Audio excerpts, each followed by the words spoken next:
This is the Single Serving Show. Today's episode is fully about how tos. The three of us are each going to take Yay! a segment and take about now. Uh, Let me do the math real quick. We are now each going to take 5.5 minutes to teach you how to do something.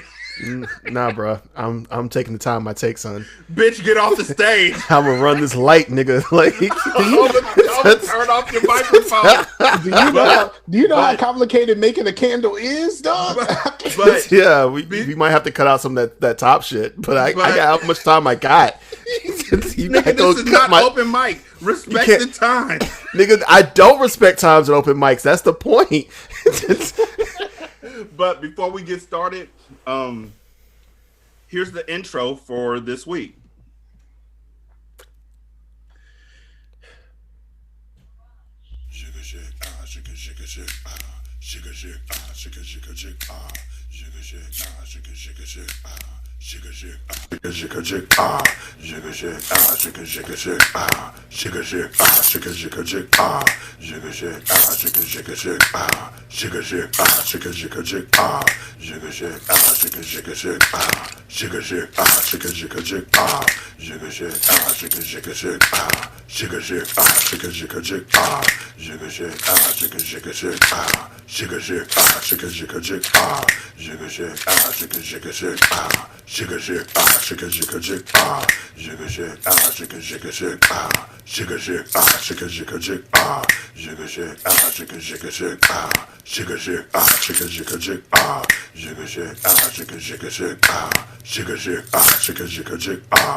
The Single Serving Show. I'm about to say, I feel like this is coming to an end pretty soon. I expected for you to some lyrics to come. Or, yeah, I thought you were gonna rap over it. I was waiting for that. You know what? I was going to. But then I was like, you know what? Every intro song isn't always, rapping or anything like that. Sometimes it's just background music. And so that time I literally created that beat using mouth. Shut the fuck up. Mouth, snapping fingers. Wait, why is Fruity Loops an insult? Because when I was young and everybody wanted to be a rapper, Fruity Loops was it. It was either that or else the Xbox or music acid. creator. Fruity Loops are acid. I knew a bunch of people who were like using acid. No, that Xbox music mixer used to be the shit, bro. That Xbox music mixer was the joint. I used to produce my voicemail songs through that. Oh my gosh. But the snapping of fingers, voice, the shaking of a pencil holder, and a comb against the back of the pencil holder, and then a bag of quarters. We know. We can hear all of it. I know, good. I'm proud of it. I listened to a podcast. It's about the sounds. It's about sound. The different. Wait, is that what this podcast is going to be about? No. But I just want to tell you how I did it. Oh, okay. I get it. Yeah. Wait, is that your whole segment? No, fuck you, Jay. Scar, go ahead and tell us how to make a candle.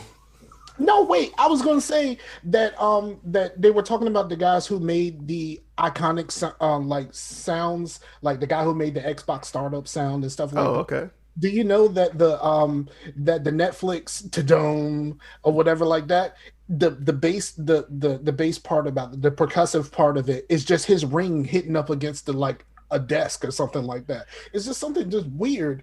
And then he added the extra bell-ish type noises. It's like super. That's okay. That's But dope, what if even more he than was that, I making a think candle? about. Like, what if he was No, making a that's candle? dope. How But would he even do more, that? I think about how much money he probably made from making that one iconic sound. Like $0. Probably none. Okay, Yeah. Scar, go ahead and do your candle. Tell us how to make a candle, Scar. Okay, so how to make a candle. Well, the quick and easy part of it. First of all, it requires a pretty decent amount of math because and mostly all of the math is by weight instead of measuring it by the liquid measurements. So it's in weight ounces instead of fluid ounces or grams, however you want to do it. So you need a few things. And of course, to make a candle, you need wax. You need your wick, whatever kind of wick you want. Cotton. John? Huh? John. No. Nigga, please. God, we should You, bring the horn back. Can we just bring it back yes, just for that? yes. You need your wick, something to adhere to your wick, and the vessel. They call them vessels. They don't say jar because it could be any different type. It could be a jar. It could be a concrete. It could be ceramic. It could be a tin. Hole in the Um, ground. It could be a hole in the ground. Yeah. yeah, and then in some cases it could be Wait, nothing I'm because not it could letting be a that pillow. go, Jay. Thanks for showing up. We're all a little bit older now. Go, Scar. Okay, so the first thing you need to do is understand your wax. Your wax has different temperatures and how you're supposed to heat it up to a certain temperature before you add your fragrance oil. I forgot fragrance oil when I was talking about that stuff because you want to make a scented candle. So you got to understand your percentages and understand what percentage you're going to use. So once you understand that, you have to figure out how much wax that candle can actually fit. Most of my candles are 9 ounce jars, so it holds about 7 ounces of wax, and with everything wax in fragrance oil and everything else. So then you have to take that amount and you have to separate it by how much wax it is, and then how much the percentage of fragrance oil you're going to actually use. The majority of mine is about 8%. So then you have to weigh out the wax on a scale. Go ahead. Why 8%? Is it like you just try it percentages and that's what No, smelled best? most it depends on what kind of wax you have. If you have more natural waxes like soy, you can they a lot of them go up to like 10 and 12. The wax that I use is a parasoy, where it's mostly paraffin, and it has about 30% soy. Mm-hmm. Paraffin, you can use a lot less fragrance for more uh, the smell, which we call hot throw. The cold throw is how it smells before it's lit. Hot throw is how it smells when it's lit. Um, so so 8% kind of works better with the parasoy that I use. Some people use different stuff, but 8 works pretty well for me. So then you have to weigh, of course, measure your wax inside of a container, usually a pouring pitcher. It's just like a metal pouring pitcher. I don't know how else to explain it. It looks like a pitcher, and and then you have to heat it up. Now, how high you heat it up to a certain temperature, because it has to be a certain temperature, because in order for the fragrance oil to bind to the wax, you have to heat it up to a certain temperature so that the molecules expand enough that when you add the fragrance oil and it cools down, it contracts and combines with the fragrance oil.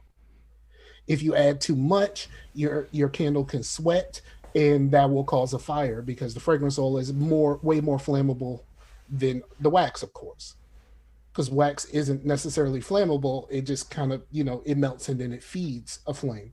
Um, so you heat it up. Most people use start off using a double boiler, where you just put like a big pot or something like that, put about an inch or two of water in there, and it's kind of like the same way that you do when you melt chocolate, because Okay. Yeah. you don't want it on direct heat. And then once you do that, you set up your double boiler, and you need a thermometer to make sure that you're reaching the right temperature. Once you hit that temperature, you can take it off the heat and then combine um, your your fragrance oil. And possibly, if you want to, you add color before you add the fragrance oil. That color is optional. Some people don't dig color because they said it makes it seem less natural. Those are mostly people who use soy and coconut waxes, things Oh, of that okay. nature. Um, and then basically, once you add your fragrance oil, you stir for about 2 minutes, and then of course, in while your wax is heating up, you probably want to adhere your wick to the bottom of your vessel, whatever you're using. Mostly, I use jars. Um, and a lot of times I use wick stickers. which these are stickers that are high heat stickers that are designed to hold a wick in place. Then from there, it's just about pouring it into the jar, and using something to hold your wick in place while it cools.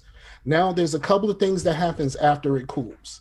Um, if it cools too fast, you could end up with like sinkholes, which like really like look like holes in your wax, and you usually got to use a heat gun to kind of even everything out.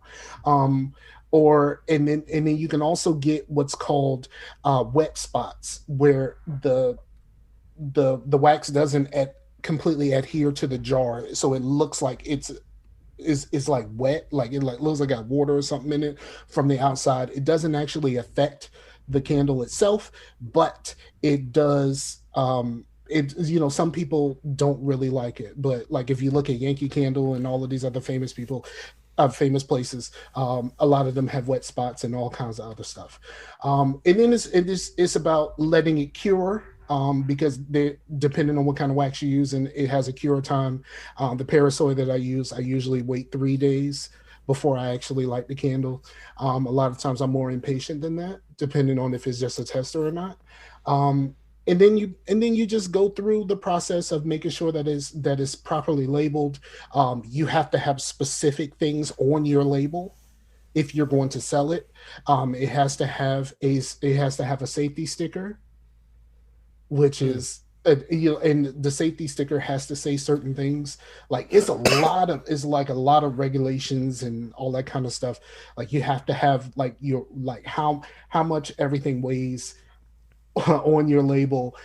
Sometimes they say you got to have it in grams also. It's weird. It's like a lot of stuff, like, and you have to be very specific about it. You have to make sure that you test if you're going to sell it to someone, because if your candle catches fire, they can sue you, and if you haven't tested it, you just lost.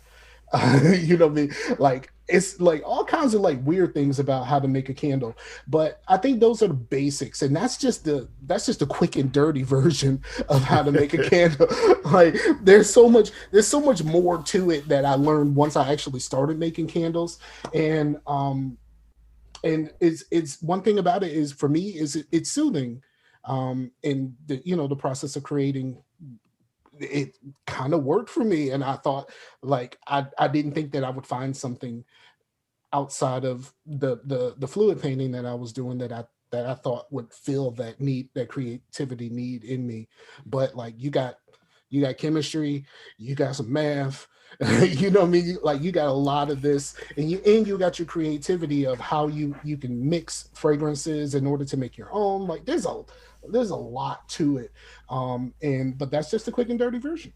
Yeah, well, I'm glad you gave us a quick and dirty version, but you still have another 7 minutes left? 6 minutes and 30 seconds. So tell us more. How do you choose which scents you use? Like, you have an actual candle company. How do you go about choosing, like, step by step, how you go about choosing yours? Like, do you dip a tab into it and you smell the flavor, so then you know if it's something you want? Or where do you go to find those scents at? Like, how do you do that?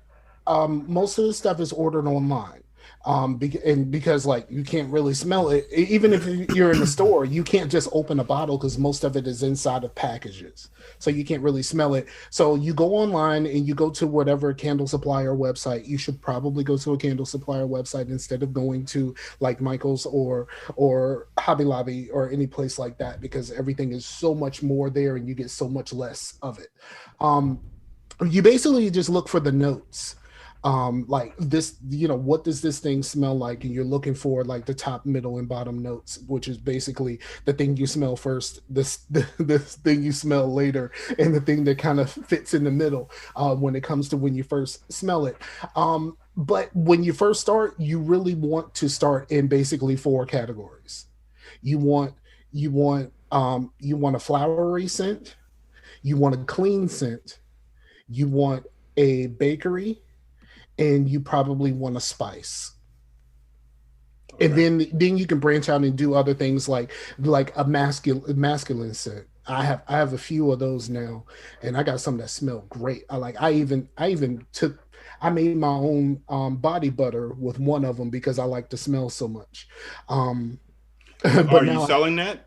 no, because I didn't quite get it right. It was my first time. No. Yeah, I didn't quite get it right, but now I have a lot of this body butter that's not quite right. So I just kind of use it in my beard.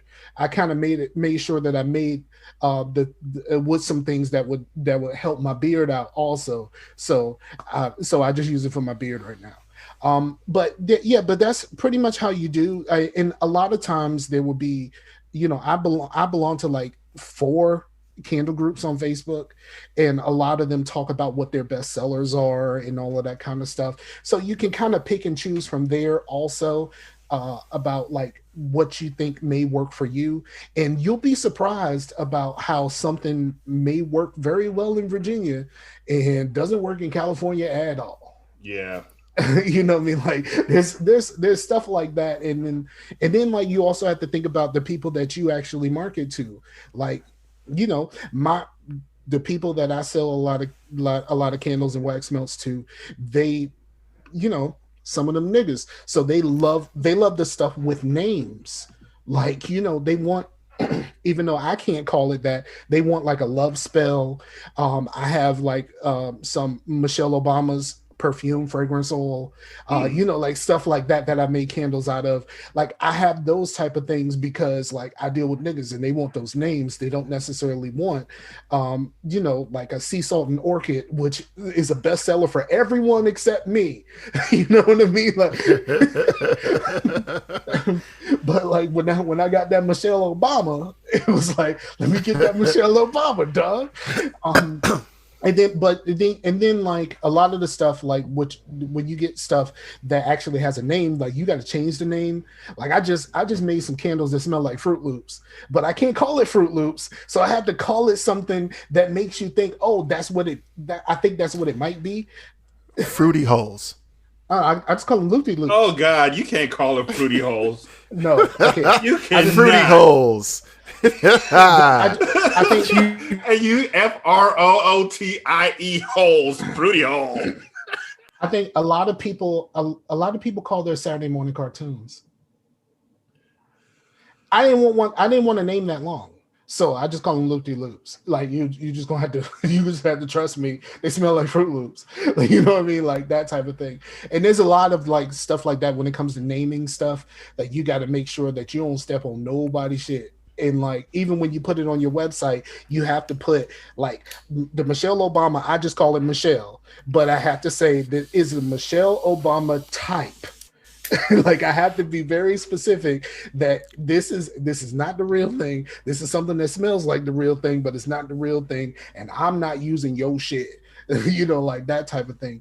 That happens a lot, and I've seen people get hit. For like making stuff with like logos and stuff on them. There's this one lady that made a whole bunch of different NFL teams with different fragrances and colors and all that kind of stuff, and she got hit hard. They don't play that shit. I was gonna say. But when you're small, they don't really come after you. But once you start, it's like those people that are on Etsy. Once you start moving up on that Etsy, because somebody gonna come see you. And there's just a lot to it. And like I say, I learned it took me months to really nail down candles because it's a lot of like trial and error. Like you may have a bomb set up and you think everything is good, and then your wick don't work. Like I know that feeling, bruh. But like like your wick might be too small, and you end up with a sinkhole. Never had that happen to me. My wick is always just way too big, just too much wick. You just wait. It's too much wick. You wait. Just you wait. Is there anything you want to say in the last 13 seconds? No, there's a lot involved. That was a quick and easy version, but if you want a longer version, holla at my Facebook page. My Facebook page and my YouTube page, PTCAC. But the YouTube Uh, I think it's just Beast Through Colors, Arts and Crafts. I think it's been a while since I did a YouTube video because I just moved. So Okay. And so, Jay, do you have any questions? And I think most of the questions that I would have would actually I could probably answer by going to go watch a couple videos. I was going to ask like, oh, what do you use to like stir it? But I can just watch a video of him doing it, and then I'll have that answer. For I sure. used a I used a wooden skewer originally, like just a regular old bamboo skewer. Yeah. But apparently some people say that those create air bubbles when you after you pour, so you end up with more sinkholes. So now I just use those, like you go to Dollar Tree, those like white plastic like long like stirring spoons. Yeah. Yeah, I just use one of those. Okay. And you use a lot of paper towels when you deal with these things. A lot of paper towels. I steal my paper towels from work. I'm pretty sure no one from work gives a shit about this podcast. But you're gonna stop saying they don't give a shit about our podcast, man. Well, you better hope they never do. Right? I work around a whole bunch of white people.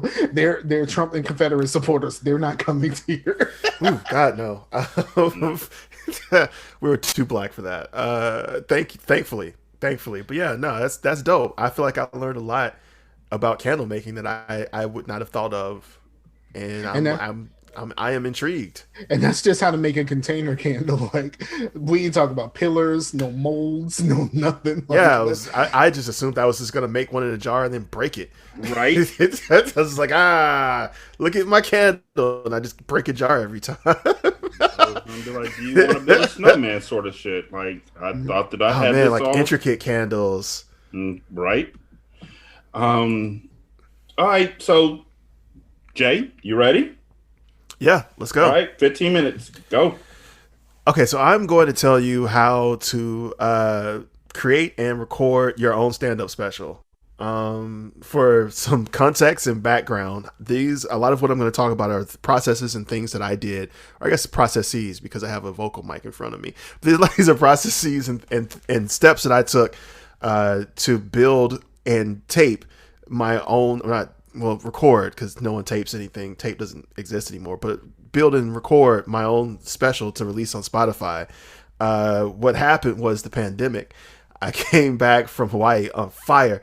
And then the world had a fever and people died and everything got shut down. So, yeah.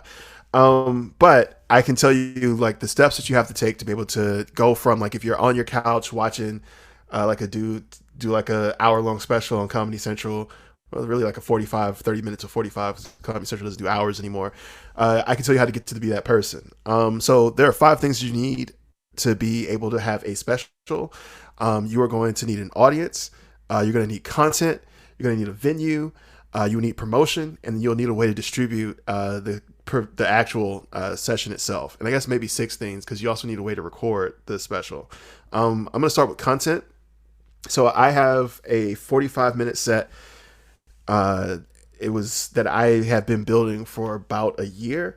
Everybody's writing style is different, but for me, I think the thing that comedians, especially when they start off, don't realize is that anytime your name is on a flyer, you should be doing jokes that you are most confident in.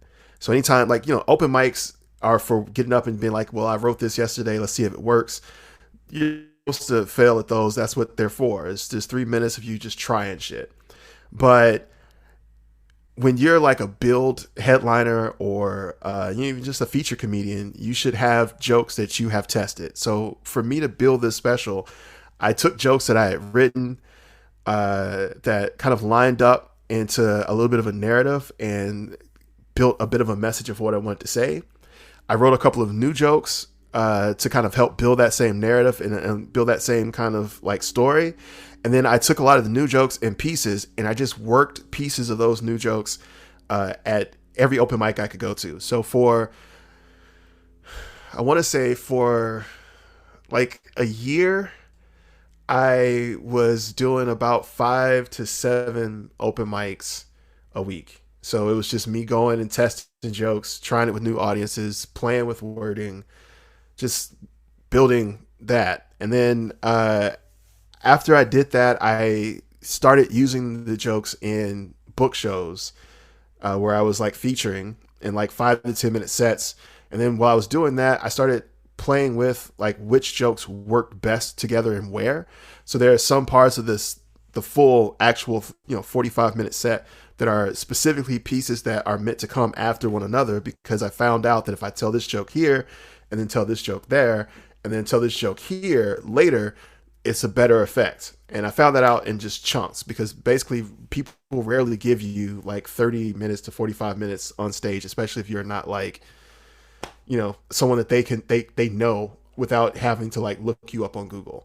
So that's how I built out those. And then eventually I actually did have headliner sets in a couple places where I used the headliner sets to actually test to see if that 30 minutes that I've been working on worked. So again, these are all jokes that I tested in open mics. I know they're funny, but then I used the headliner sets, I guess the feature sets, to kind of figure out the placement of like, oh, these jokes work well together. These jokes work well together. And then I had other headliner sets where I was like, all right, so I'm doing this 30 minutes tonight. I know if I do these 2 feature sets and then, dick around for 10 minutes, I'll have 30 minutes. Well, not dick around, but, I have another 10 minutes that I've done. So I just kind of combined some stuff. And then I did maybe about 3 headliners. And so after I did all that, I felt like I was good with all the stuff there. And so then the next place that I moved into was just trying to find like a venue. So for the venue, you need to find a place ideally that you have worked with before. People that like have seen you perform and actually believe in you is the best thing for you to do. There's a lot of things that you're going to need from the venue that are a little bit outside of what like just a normal headliner would need if they were coming in. A lot of it is just access to their sound system. You're going to be putting mics up to kind of catch a crowd. You're going to be running a recording, as this is happening. And honestly, I mean, if they sell tickets to your show, you then also have to like do releases, because even if you're just doing an audio capture, you're capturing a lot of the audience. If there's any interactions, people who are coming in are going to have to either be recorded, all agreeing to, have their laughter as an audience released and used in your special. So that there's a whole mess of legal stuff that comes with that. So because you need all of that kind of work done by the venue relatively for free, because you're not going to pay them for you. They're just going to take ticket sales, most likely, or at least a cut of ticket sales. So you kind of have to be able to negotiate with them so that they're willing to do that a little bit of extra work. The thing that worked best for me is I actually just kind of was working with more a production company that already had access to a venue. And so the production company, their whole thing, the venue just had them hired in to sell tickets. They split cuts. And so like they just were willing to work with me to do that because they felt that I would be able to bring in enough people to pull this off. Okay. I'm going to take a second. Okay. So once you have a venue, let's talk about away from the mic to take a breath. Okay, go ahead. Yeah. Okay. So got 8 minutes left, bro. Venue, slow down. You're good. Yeah. Okay. I know. I'm just. This is a normal talking speed for me. What I'm saying is like, okay. So once you have a venue, the next thing that you really need to do is you really need to kind of set up for recording. So you need to have a mic on the audience. Ideally, you have 2 mics. The way that you're going to probably be, at least the best way to capture your recording is with a line recorder. So I actually have one of them. I have a Tascam 4-line recorder. Well, let me rephrase that. The best way to do this is to have a sound engineer come in and do all this shit for you. That's the best way to do it. The best way is like, yo, sound engineer, here's money. Come in and take care of this. But if you don't have money or you don't want to sink the money into it, you're still going to spend some money because you have to buy mics and wiring and a recorder. But trust me, it's still cheaper than a sound engineer. So here's what you need. You're going to have at least 2 compressor mics per like 100 square feet in the venue. And the idea being that you got to capture like audience noise, especially if you are the type of comedian who does like a lot of like audience interaction, like you do like a lot of actual like crowd work. Then you definitely want to have as many condenser mics as you can, kind of up in around the speaker, and then also away from the speaker so that you capture actual audience. And so basically what you're going to end up having is probably about 8 mics running in from just the audience alone into your recorder. In my situation, I was working with a much smaller venue, so I actually was only planning to have like 2 mics running into my recorder, or really truly 1 mic running into my recorder that's additional, and then my recorder has 2 condenser mics on it that I was just going to aim at the audience because, again, small venue. And then the second thing that you also have to have is basically a line running into your recorder that is just your voice. So that would just be your mic running from whatever sound system the venue is using. And that's, again, why you have to have a great relationship with your venue.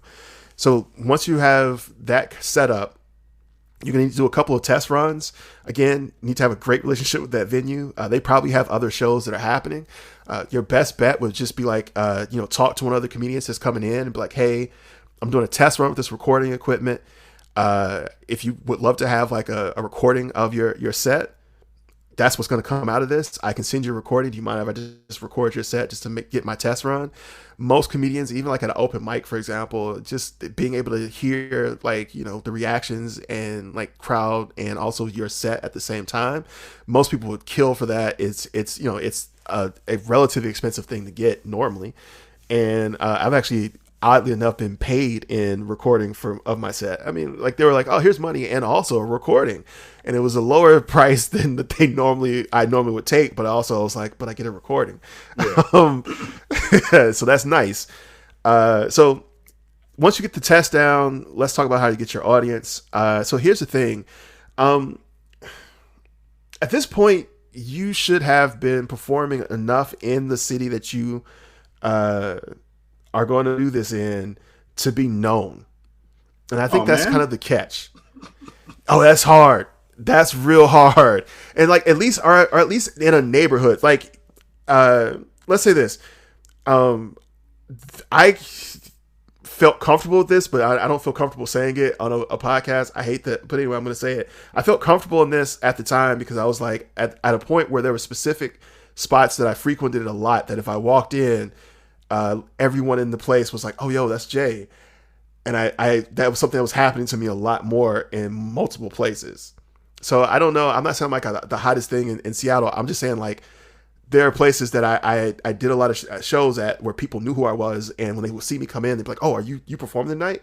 And so they get excited for that. And it's not people who know me or friends. It's just people who have seen me perform. So that happened enough to where I felt like I had enough heat for that. Also, another bonus in picking your venue and really trying to get someone with a good relationship. Venues typically, especially like comedy clubs and places that have regular comedy shows, have an audience that is already built to come in for a show. And a lot of times it's just, this is what they do on Fridays. It's in the neighborhood. We walk down, we watch a show. Or this is how we start, like before we get wasted. We go to a show and then we go out and spend the rest. So they're just used to having that as a regular activity. And because they have regular crowds that come, your ideal would be a venue that has a regular Friday, Saturday show. And then crowds are just accustomed to coming for that show. That's your ideal. And the best is you walk in and you say like, I'm here. And everyone's like, yay, like in cheers. That's hard to get to though. Let's talk about promotion. So the promotional part of this is that let's say that you are trying to drive people into the show. You need an audience. Most of the promotion is going to be how can I put it? Promotion is going to suck. That's how I'm going to put it. It's not going to be fun. You're not going to enjoy it. Here's the best ways that I found to promote shows. If you can get any type of radio spot, believe it or not, those actually still work. Though they're really difficult to get and you kind of have to know people. Flyers don't really work, but I've done that. And sometimes like if you do like a flyer account, people will come in from that though, whatever. The biggest way, at least here in Seattle for promotion has been, there are 2 specific like nightlife style magazines, or they're not nightlife style magazines. There's 2 specific magazines that have nightlife sections that people really pay attention to. And one in particular is The Stranger. And that is the magazine that really kind of speaks to the audience that I tend to work well with. And a little bit more on that later. But ultimately, that was the easiest way to promote most of my shows was through that. It did cost, but it did get me people to show up. And again, this is where having like a really tight, a really tight venue, and like maybe one that has a production company that's kind of running shows for it comes in handy because they will help you promote the show. But yeah, it's all kind of guerrilla tactics. There's no right answer where like you do one thing and then like 400 people are there and you're like, oh my god. It's not like there's just not a way that's going to happen, unfortunately. A question about that part. Oh, what's up? Because you had questions for me. You answered most of my questions so far. But just so does your social media presence not drive any of this at all? So and I think some of this is my fault. So my most active and diligent social media presence is my Twitter account. My Facebook is just basically other comedians that I honestly just use to get booked for shows. And then my Instagram just doesn't pop. I don't know. Maybe I'm not hot enough. So I don't drive any traffic with those, though I do still use them. I tell people about my shows and I post them on Instagram. I have a actual page with like all of my shows on it, but it doesn't drive as like you would think it would. And again, I feel like some of that is if I were, and not hotter as a like physically hotter, but like hotter as a comedian, like there's a level of fame that you achieve where like after a while those things start very much kicking in for you. But I feel like you almost have to be in the game for like 10 years to get to that point. And I mean, it's a consistent, it's more, I guess it's more a game about consistency than it is about like actually, like, again, there's no one thing that is going to just poof and put 400 people in your seats. It's just not going to happen, which is another thing I'll tell you. I wouldn't try to fill a 400 seat theater for this first one. My plan was like a very healthy 40. It's like, I was like, I just need just healthy 40 people who are really into my shit. And like, I mean, because here's the thing, I've done shows with like, and the ideal actually for me probably would be 100 people. And I've done shows with 100 people, but I'm not big enough to, and I've done shows here with 100 people, but I wasn't a headliner, and I know headliners who are big enough to bring that many people. And if I really was feeling like dope, I guess I try to like have them headline, and then I record like 15 minutes and just do 2 nights, and then combine those two and pretend like it was a special. But I feel like I could pull 40. That was my other question about do you do multiple shows in an edit? I wasn't planning to, but a lot of times when you headline, especially for like when you're like the headliner for the weekend, you get like 2 shows, and so then you would be able to do that. I'm getting told to wrap up. Let me hit that last point just so I can be consistent. Yeah, go for it. The last thing is distribution. Really, relatively simple. There's a lot of free ways you can distribute things. There's a way you can do it to make money. Spotify doesn't pay much, but they will let you distribute. I have a friend who did that. His name's Terry Jones. He's now a music artist, but he also dropped like a legit special. Shout out to him, because Terry is how I learned how to do a lot of this. And then it's a lot of people, you can drop to SoundCloud, but essentially any way that you would drop like a mixtape, that's how you want to drop that special. And I was planning to go with Spotify, truly, just because then I could be like, look for me on Spotify, nigga. And I don't know. Then I can say I had a special. And that's it. If you want to know how to get a special on Netflix, don't ask me because I don't know. I'm still trying to figure that one out myself. One day. Aren't we all? I mean, I have a mixtape out. Of course you do. I've heard it. It's very good. It's fire, bro. Mine is on Dat Piff. Dat Piff. Dat Piff. I was just about to say, oh my God, Dat Piff.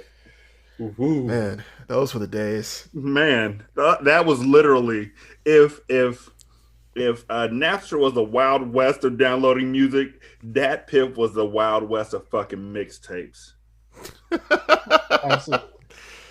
It was just, honestly, I will say this: there are mixtapes I downloaded off Dat Piff that I have that like I can't even find anymore. Like not just the mixtapes, just I can't even find just a song from like it's just all that shit is just gone to the ether. And I'm like, where did it come from? It's not even on Dat Piff anymore. It's like, what is this? It's like a magic staircase from Harry Potter. It just appeared for a day and then just disappeared. And then, it's like, what is this? Like, and it's maddening. Cause some is that me or is that froze. him? That was him. Okay, just making sure. Because he said, I think it's me. It's me. He froze. Yeah. So before I go into mine, I just want to say that I had Joe Budden's mood music mixtapes from Dat Piff, and I can't listen to the normal version anymore because I need that fucking DJ on top talking in the background. I can't listen to the nigga without, and you know why he's on point? Because his name's on point, pussy. This is what you want. This is what you want. I can't listen to it without that. Okay, Jay, thank you so much. If they want to find you again, well, we'll talk about that at the end. We have it in the show notes and everything. jjonescomedy.com. So, 15 minutes on the clock for me. I'm going to teach y'all niggas how to make macaroni and cheese. Really? Yes, because some of y'all bitches need to be trained. Okay? And when I say bitches, I'm not referring to ladies. I'm not referring to gentlemen. I'm just calling y'all motherfuckers who can't cook some motherfucking hoes. Okay? So let's get that out the way first and foremost. There is certain things that you should know how to do before you make a macaroni and cheese. If you are still making macaroni and cheese using Kraft and using that powder and shit, that's cool. You're 6. I understand. If you are using it with the deluxe style, so you have the cheese sauce in it, that's cool. You're clearly 12. I'm cool with that too. I'm going to teach you how to Dougie. Okay? I'm going to teach you the real shit. First thing first, you need a half a stick of butter. Jay, shut the fuck up.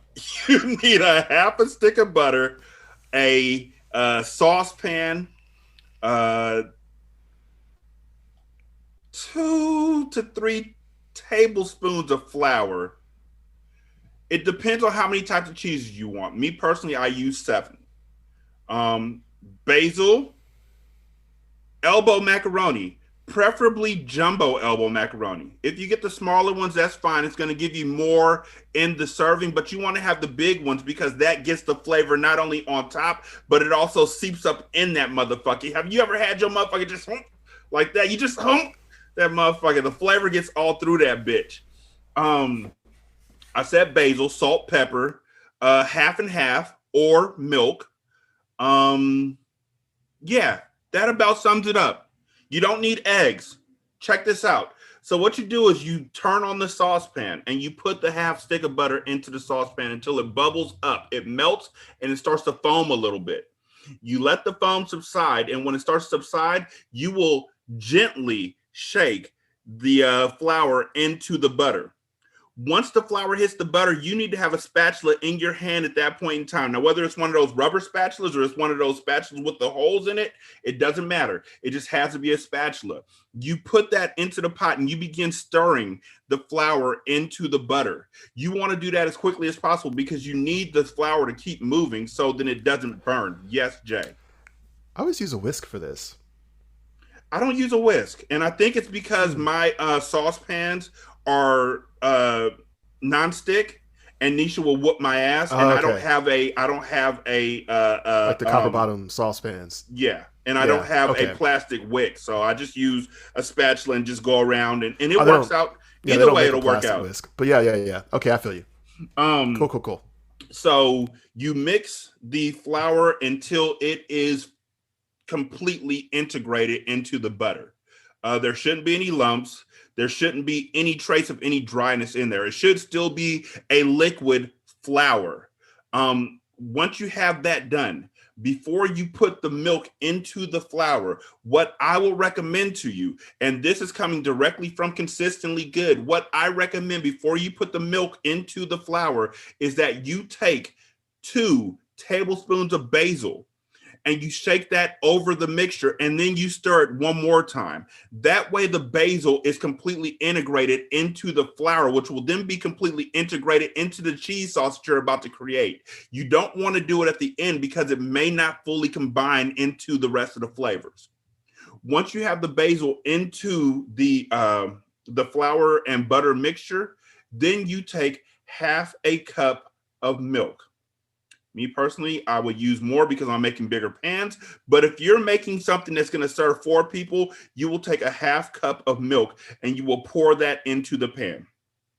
Once you pour the milk into the pan, begin stirring again.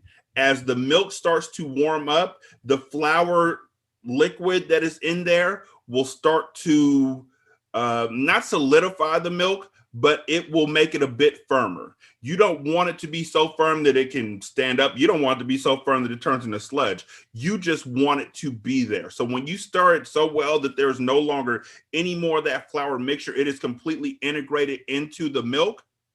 You let it sit on the stove for about 2 minutes, stirring occasionally.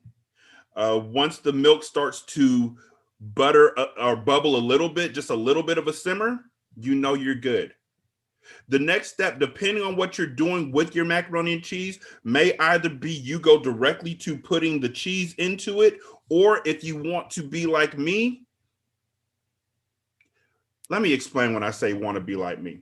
Sometimes when you have other things that are going on with your macaroni and cheese, like if you're making a seafood macaroni and cheese, you want to add other flavors that are going to help the seafood to shine.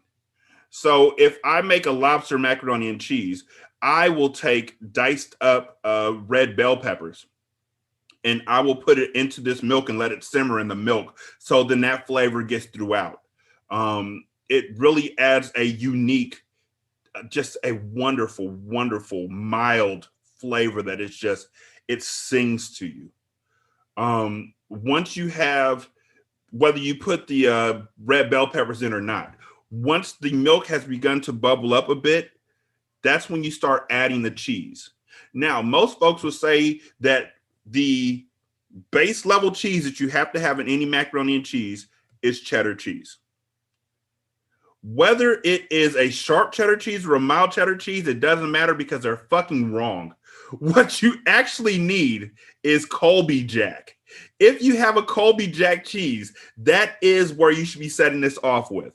I use 2 heaping handfuls. We're not talking cups here. We are talking handfuls. Put your hand into the bag. Please buy shredded cheese. Don't make things harder for yourself. No, the reason why I say this is because I go to a restaurant store where they sell cheese already shredded in huge bags. Because yes, but you need to make sure that they don't. So like the problem is that if you use like the normal bags you get at a grocery store, they put powder in it. It's like an anticoagulant. And so like that's what I was saying. Like I guess that's why my eyes got all big. So I was like, wait, no. The cheese that I get is restaurant style, restaurant grade. Yeah, it's restaurant grade, and it's completely graded up. So if you have a restaurant depot or a store that is restaurant depot type anywhere near you, I would say get your cheese from there regardless, because it's just easier and it's better cheese. You can also it depends on how and I don't mean this the way I say it, but I mean it sort of. Like it depends on how white woman you are, because you can go to your grocery store and buy like a block of cheese and be like, yo, I want this shredded.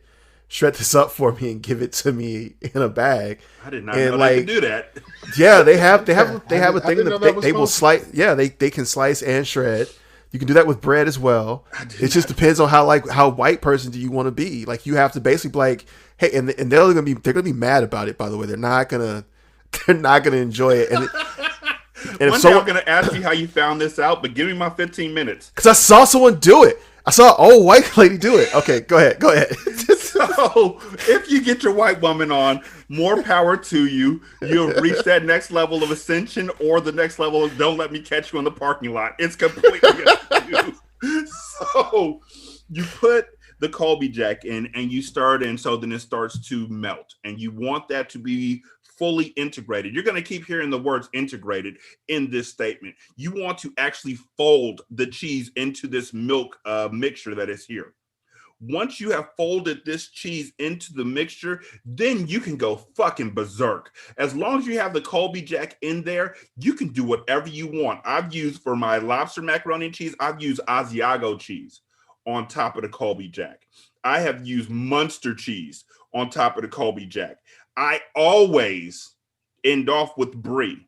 That is the two cheeses that you need to use are Colby Jack and brie cheese. The reason why you use brie cheese is because it is so fucking creamy that when you add brie cheese to a macaroni and cheese, it immediately becomes 5 times more than what it was before. Once you get that brie cheese in there and it is fully melted down and you stir it up, taste the motherfucking cheese. Taste your cheese mixture, people. Don't just assume that there is salt in the cheese. Don't just assume that there is seasoning in the cheese. Oh, and while all this is going on, you should have a pot of boiling water that you've already put salt into. You put salt into the boiling water, so then while the macaroni that you put in there is boiling, it's boiling in salt water, so it is getting some of that salt into it. That's still not fucking enough. Season your goddamn cheese, people. Don't add a lot of salt because that'll make your stuff start to break up, but definitely add pepper. I use salt, pepper, garlic powder, and some other things that I'm not going to tell y'all about. No, I'm kidding. It's really just salt, pepper, and garlic powder. SPG is how we do this. Stir that all in.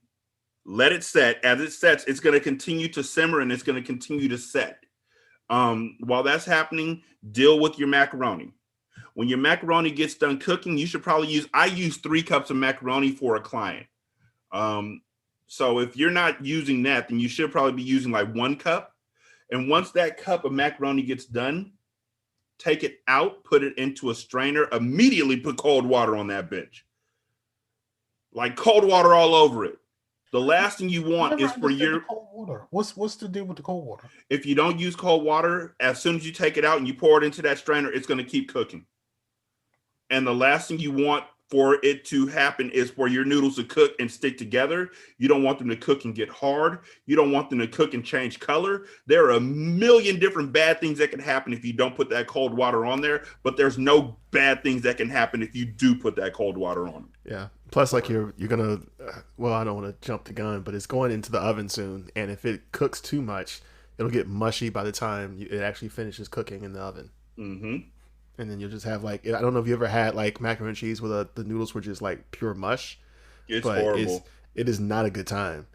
I mean, if you want that, I can make you cauliflower macaroni and cheese. I mean, it's still okay, but but it's not macaroni and cheese. So after your macaroni is done and it's rinsed and everything, pour it back into the pot that you had it in, and then take your cheese and pour that over the macaroni.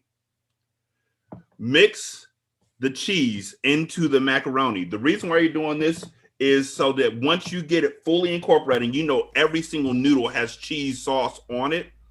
You can also take another fork, not the one you're fucking using, people. Always have a secondary fork.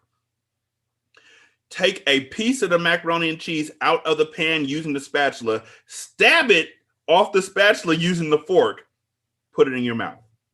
That way you can taste the flavors of the macaroni and cheese and make sure it's to your liking. You should be able to taste the basil. You should be able to taste the salt, pepper, and garlic. And if you put the bell peppers into it, you should be able to taste that as well. It should still be a pretty mild flavor as far as the bell peppers go. Put all that into a baking pan. Set your oven at 350. Yeah, 350. Put cheese on top of it. Some people say put foil on top of your macaroni and cheese once you put it in the oven. I say fuck that. Your macaroni is already fully cooked. Your cheese is already fully prepped. All you're really doing is letting everything settle and lock. And by putting it in the oven, you are really completing the circle of life for this motherfucker. Sprinkle cheese on top of it, Colby Jack. The reason why you sprinkle cheese on top of it is so that you can have that layer on top of just this melty, wonderful goodness. Put it into the oven. Tell Alexa to set a timer for 40 minutes. Once 40 minutes passes, take it out. If you're feeling froggish, stir the cheese into the macaroni that was on top of the macaroni and cheese. Stir it in, and then put more cheese on top. Turn off the oven and put that motherfucker back into the oven with the oven off, but the heat still there, and leave it in there for another 10 minutes. Take it out, serve immediately to yourself, and then serve the rest of the family. It is important that you serve yourself before you serve the rest of your family. Otherwise, you're going to end up mad. This macaroni and cheese should be incredible. Serve with French bread with butter. And you can have this with barbecue. You can have this with steak. Carbs, dog. You can literally have this with anything. When he said French bread, I was like, whoa. That's a lot of carbs, bro. He's like, well, if you're eating the reason why I say French bread is because when I do my crab and shrimp macaroni and cheese, I do that with French bread on the side. It's an entire meal. That's a lot of carbs. It is. Yeah. But I mean, that's like being like macaroni and cheese with potatoes. And yeah, I mean, I've had macaroni and cheese with mashed potatoes. Oh my god. Okay. I need to. I have a question that is directly from my dead grandmother and her recipe. Why did you replace paprika with basil? Because I don't really use paprika on that. I don't. Okay. I've never really thought about it. Everybody use paprika on everything because don't nobody know what paprika is for. Well, I use it for for macaroni and cheese. I do use it in my macaroni. I use it for my macaroni and cheese. And though I will say this, I like the idea of basil because it is a different flavor. And I mean, whatever cheese sauce, like spice wise, is going to like permeate. So I mean, that's dope. And I think like with the addition of lobster, that's super dope. If you're going to do it with lobster, one thing I will say is when you're making your initial. When you're first doing the flour and the butter, if you're doing lobster macaroni and cheese, what I will say is put 1/4 of a cup of white cooking wine in after the butter and flour have been combined, and just mix that into it as well. The white wine will make a just robust flavor. It is amazing. Yeah, that sounds awesome. What was that? One other question. Oh, and by the way, Jay. Breadcrumbs. What's your? Yeah, I don't use breadcrumbs. I'm not a white person. I was gonna say, what's your stance on breadcrumbs? I don't either, but I'm just curious. I know some people who are into it, and I'm not. I feel like it's a fake ass way to make your shit like get that crispy layer on top. And I can't. A lot of times it's never crispy. Still, no, it's not. Don't. It's a waste. I've seen somebody put crackers on top of theirs. I've seen somebody use actual breadcrumbs. I'm cool. I've seen actual breadcrumbs. What are actual breadcrumbs? Like the panko. They made the panko. Oh, yeah, that's what I meant. But I've seen a motherfucker use cornflakes. ground up cornflakes as that doesn't make it better. So he chewed them up first. Fuck him. What the fuck? What the fuck, Bellamy? Personally, I've never made it. I've never made from scratch, mostly because I have certain family members that's kind of their specialty, and they kind of battle each other, and I don't want to get involved. So you know what? I will say this: I've made macaroni and cheese and failed at it a couple of times. I've made it and done it really well, but one of the worst failings I've ever had at it. I thought I could incorporate Velveeta. And I think what happened is, no, hear me out. I think what happened is this. I made that rotel dip, like that you make with Velveeta and beef. And I ate that and I was like, oh, this is dope. And I was like, you know what? I should use Velveeta and macaroni and cheese. And then I tried to make macaroni and cheese with Velveeta. And the flavor of Velveeta and the texture of Velveeta is so wild. And it's so unnatural that you cannot, like, it came out like it came out like, when you saw it, it's like, oh my God, that macaroni and cheese looks amazing. Look how creamy it is. And then as soon as you ate it, it was like, it was just disgusting. Because if you like cook Velveeta too long, it kind of gets gritty. Not gritty, but it kind of has like a it just tasted bad. It like Velveeta's flavor is not like I feel like it's if you not try meant and for make, wide application. I feel like if you try and use Velveeta, I don't understand how the fuck it works in the deluxe sauce packet thing that they have, but I feel like if you try and use Velveeta for macaroni and cheese, your grandmother's gonna come out of your pantry and just punch you in the stomach. I mean, I deserve it. Like there's a certain tried and true method to macaroni and cheese we can all agree on. Like we can argue a million different things about food, but we do all agree that you have to use either the big block of cheese that you shred up, or you can white person it and get them to shred it up for you, or you use shredded cheese to, and not like you said that shit they have in the stores. But yeah, I would say just avoid any name. Well, anything that's like Kraft, in those. don't use like any name I would brand say, shit. That use the fucking stores brand, because you know that they have niggas in the no, deli those section. have it too. Like you can flip over the just look at the bag. They actually say on the bag if they use a specific powder. I don't know the name of it. They'll say as a non-sticking agent. Yeah, some bullshit. But it as a non-sticking agent. If it's in that, then you can't use it because essentially what'll happen is that when you try to make it, your cheese sauce won't combine because it has an anticoagulant in it. Yeah, it'll separate. So it won't coagulate and come together, and it'll just stay separated. And I've had that happen to me as well, by the way. And I was furious about it because it ruined a shit ton of cheese sauce that I had to like then throw out. You know, the angry. one thing that I fucked up on was making a nacho cheese sauce. Like I really tried to make that for the kids, and it turned out really gritty. Sauce? And now it's because I used a store bought cheese. So I know exactly what you're talking about. It did not work, and I was so bummed out. Oh man! And it's so much cheese to have to throw away, and it's like, right? It still tastes good. It's just disgusting to put in my mouth. It's like, ugh, nah. It's cheese, but it's not. It's not. And I won't acknowledge it. It tastes like something that vegans would eat. Oh. Like as far as the texture and the quality. Yeah, that's accurate though. It's and I no offense to vegans. No, not at all. I know a vegan cheese chef before just to know what the fuck it tastes like. No, I know a vegan chef who would absolutely disagree with this. I want all the smoke. Fuck vegans. I know. I don't know. No, I am friends with a vegan chef, and I will say this. I'm friends with a couple of vegan chefs actually. I will say this. I think.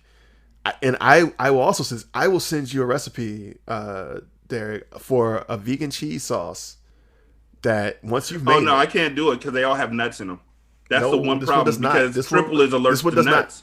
This one doesn't have nuts in it. I'm 100% certain that this cheese sauce does not have nuts in it. I'll send it to you once you make it. I guarantee you'll be like, yo, this is actually not that bad. Somebody else sent me somebody sent me some avocado oil with weed in it, with CDC or THC something in it, and I'm scared to use it. But that is our how-to episode, fellas. How do you feel about this? I found it. You know what? I found it more interesting than I thought it was going to find it. So did I. And I still have questions that, like, you know, for Jay, there's a lot of stuff that he kind of talked and he didn't really get to finish because he talks too much. But like, damn it, there's pieces of that I'm still interested in trying to figure out, like, how do you know, like, we got how to get everything together, but like the conversation about how do you put your content together, and like how do you take these basically these snippets of your show, because you don't typically have shows that long, and you form that to make a long form show. And then like that is super interesting to me. Like you have to do a lot to try to figure out. Oh, it's a lot of work. Where to, you know, like it's a puzzle, and you have to figure out where the pieces fit. I find that to be like super interesting. And then like once the show's recorded, like how do you go through like the editing process, because you know there has to be you have to be there. So you talk about the sound engineer, but like there has to be some leveling and shit after the fact and all of that kind of stuff. Like that's the stuff you didn't get. I didn't get to. Yeah. And to be fair, some of that is so I had a sound engineer. I don't anymore, unfortunately, but I had a sound engineer who was going to do all that for me. So some of that I actually have to just explore because I'm trying to run it back. I just got to find a new venue, so I'm back at kind of like square one. But I'm trying to run back and do this again because I still have all the material with like some new shit that I'd be willing to like fold in and kind of hopefully add a little bit more perspective. But yeah, like the biggest thing that I would say if about all of this is the best thing I can say about all this is you have to partner with a lot of people. Mm-hmm. And I would tell you to find people who are going to like really work with you. And even like with the sound engineer, the thing that worked out best for this is that this was just someone who was like, you know what, I would love to capture a live event like this just for the experience. I've done a bunch of stuff in studio, and I have a band, but I need to learn how to capture from my band. I want to do that for you. And it was like, I do it for free. I'll level everything for free.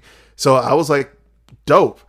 And if you can find people who are willing to just kind of work with you, who are good at what they're doing, it levels the playing field for you. Because like ultimately the biggest problem that I think I was really running into with this was the stress of trying to like develop all this material and still be an active comedian, and then also lock down all these different details because I don't have a manager, I don't have an agent. This is all just stuff I'm running down. I'm producing all of this. So I would tell you the more people you can bring in who are talented, who know what they're doing, that you can trust to just like take care of shit for you, the easier your life will be as you start to work through that, because ultimately you are just running a production company. So yeah, your help is what you need for that. And to answer your point, for leveling and mixing, I am going to have to like pay someone to do it now because my sound engineer is in Philly now. So maybe he'll do it from Philly. But long story short, I essentially am going to have to pay someone to come level and mix it for me. And I'm probably going to be out like, well, I don't want to talk about how much it's going to cost, but I'm going to lose money on this. So hooray. So, that's a yes from Scar to do it again. Well, now that you got the question answered, do you want to do it again, Scar? I wouldn't mind doing it again and talking about something that in my case I talked about what was most important to me, mm-hmm. But I think I probably should try to find something that would mean something to someone else. You know what I mean? Like like your macaroni and cheese. Like there's a lot of people who probably don't make macaroni and cheese like you, and now they're gonna try it. There's not gonna be a whole lot of people that's gonna pick up trying to make a motherfucking candle. You don't want to bet that? Yeah, you don't know that. But you don't know that at all. Times are changing, fam. But I mean, in talking about it, I could spark somebody to go try one of the candles and go, oh, that's what he's talking about, like that type of thing. But like, no, I like the stuff that I would be way too interested to talk about are not, I would like to do it again, but not necessarily go for something in my comfort zone. Go for something that I just learned how to do, and how to explain my process of how I figured out how to do this thing. That's what you mean. To try picking up something new and explaining that.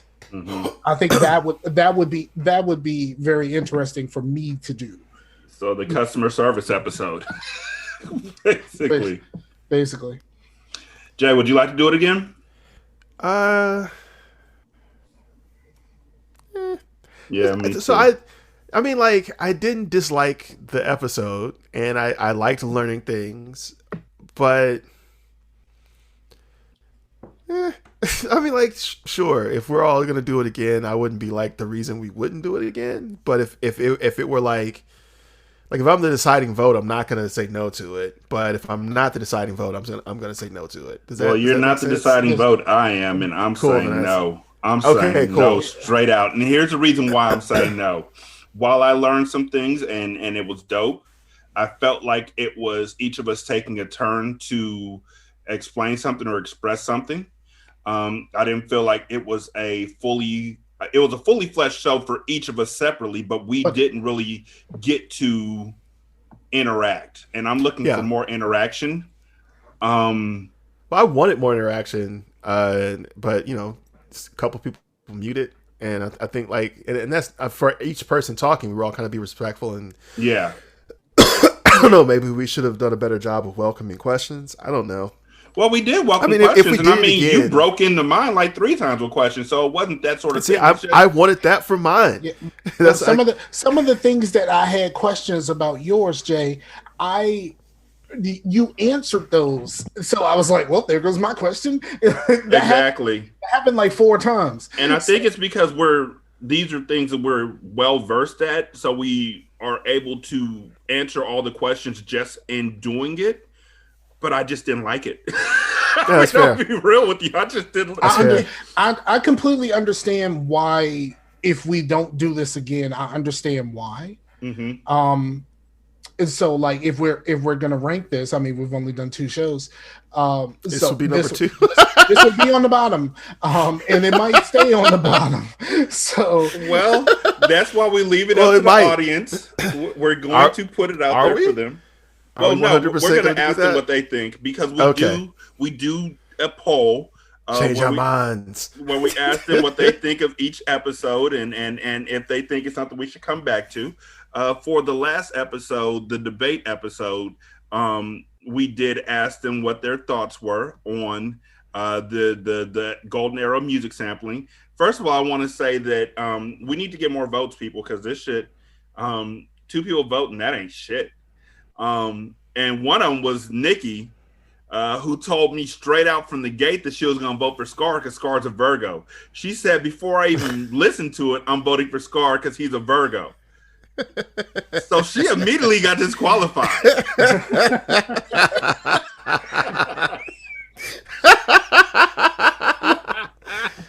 Oh my God, that's the best. I am completely biased. Let me vote. Thank you very much. Just so you know, congratulations on your son, Levi. Other person, absolutely beautiful. Yes. Congratulations to you and Francis, and to Padawan. But goddamn, come on! Like, I am coming to wreck this vote. I tried not to vote because I was so hot. Well, no, none of us could have voted on it. I voted. It was completely 50-50, honestly. With Nikki voting, one person voted for you, one person voted for me. I abstained from voting, obviously. And the 2 people who voted also said they enjoyed it enough for us to do it again. So, okay, there we go. Debate! Mass debaters! So we won't do it again for a while, but it's on the docket. Man. Yeah. So, man, you know, how-to shows. Who would have thought? I didn't enjoy it as much as I thought it would. I think I want visuals. I absolutely did. I'm sorry, I did. I guess I'm the Scar, only one. It feels like a show no shade, no cap. This feels like a show that you would have enjoyed, like the same way that the music sampling show felt like a show that you would have enjoyed. This seems like it's in your wheelhouse. Yeah, because I watch YouTube more than anything else, and a lot of it is how to do shit. Like this is right. I don't look for how to do videos on YouTube until it's an emergency. When it's like, oh shit, I need to change the brakes in this car. It's an emergency. Like, oh shit, my apartment's flooded. How do I swim? Like, I look for it then. How do I avoid Godzilla? You know, I watched a video the other day of how to build a smokeless fire pit, and I have no aspirations of building a fire pit. That would be dope. I barely fucking go outside. Like, I barely fucking go outside. I'm not gonna sit by a fucking fire pit. But I watched the fuck out of that video. It was like an hour. Am I the only one? Because I don't use my my default search engine is Bing. Like, it opens up to Bing on my computer because I have a Windows computer. So am I the only one who gets mad when I search for something and it pops up with a fucking Bing video or Vimeo or anything outside of YouTube? I use Chrome. No, because I use Google. I use Chrome, so like that's for that reason, actually, because it's annoying. Fucking being as a staff, record label, and a motherfucking crew. I have no idea. You know what though? As an Xbox, if you use Xbox, if you play, if you utilize the Xbox, or if you play any PC games, I would say use Bing. Someone told they do have something where you can sign in and you get points for every time you search, and you can use those points to buy gift cards for Xbox for the Microsoft Store. It feels like a scam. Like it's not. I've used it to buy the boys years of Xbox Live. Do I have to buy some stamps and then hold on to them for a couple years and then trade them off for more money? Like this feels scamish. I pay for Ultimate every month, so I never think about it. It just feels like a scam. No, thank you. But to all of our listeners, you can leave a review for us. Go to Podchaser? Yes, go to podchaser.com and type in single serving show. You can either review the show as a whole, or you can review separate episodes. You can leave us a email at BUTI podcast. That's the booty podcast at gmail.com. Still that. I haven't switched it. I'm not going to switch it. I'm not. It is what it is. We tried it for an episode. The voicemail number is 916-633-1537. And on Twitter, we are single serving P. Jay is on Twitter at adjective_J. Scar is on Twitter at Scarfinger, and I'm on Twitter at Rashani. Yeah. Y'all got anything else? No, Jay, you got anything coming up? I'm about to share one of your mom's posts real quick. Don't be scared. Don't. You know what? Share one of my mom's posts. When is this dropping? She's a business owner. I don't give a fuck. When is this dropping? Today. Oh yeah. So I'm on DatFan and Friends on Friday.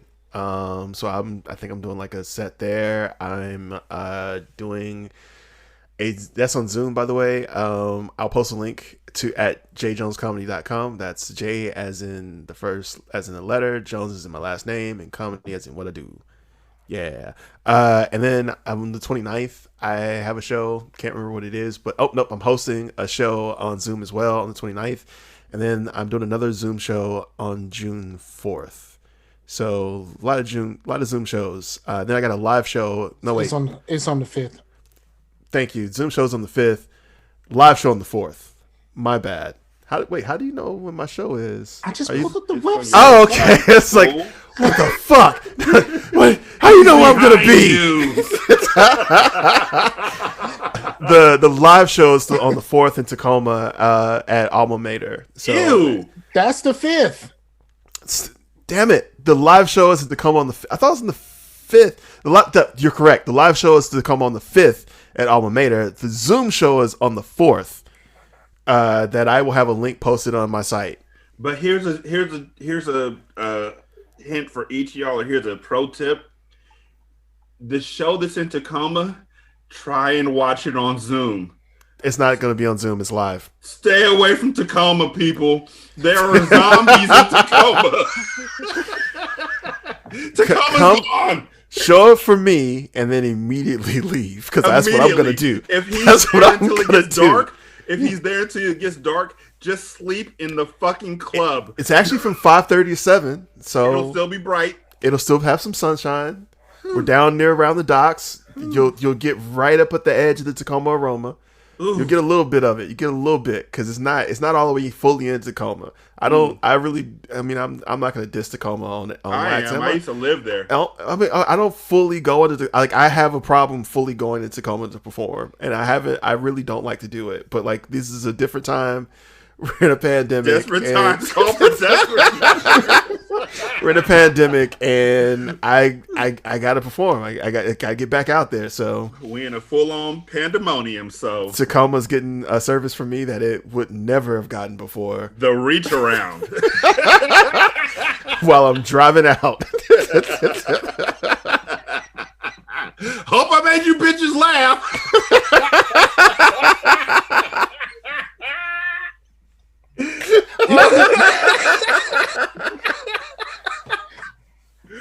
You You gotta do some more stuff with your YouTube page, man. I truly do. I honestly, I had a whole vision and plan for it, and I just gave up. Like I have a 4K camera and all this stuff to like record like legit. I was like, I'm doing sketches, motherfucker, and then like I just never. The pandemic hit, and I was like, I don't want to do one man sketches. What kind of bullshit is that? And then I just never did anything else. I actually am kind of bummed about it. I guess now I can start back on that. I had a bunch of shit written, and then I was like, this all requires more than one person in multiple locations, and that's just not a thing you can do while people are dying from COVID. Well, you could do it. It wouldn't be nice. Yeah, responsibly. I guess that's what you can do responsibly, I guess. Correct. You're correct. That nigga's coughing. By the way, I just want to say, for those of y'all who aren't yet, I am vaccine bougie. Niggas, I'm so sincere. Like, folks walk up to me, and I'm like, it's okay. I got the vaccine. I know. I'm vaccinated, baby. Look, they're starting to lift the mask restrictions around here. Oh no! Like, vaccinated. I've been vaccinated since last month. No, I'm saying I'm not that vaccinated. I'm not taking the mask off. Oh no. I had to go pick up some medicine, and like the lady at the pharmacy seemed like she was new. So I had to pull the mask down. Like, look, lady, this is my information. I was like, don't worry, I'm vaccinated. I'm just wearing this because I don't trust the rest of y'all. But like, I need to tell you this in a way that you can hear it, not through this fucking mask. Yeah. Boy, and fuck y'all niggas who pull your mask down so you can hear an answer to a question. What? So what you got coming up?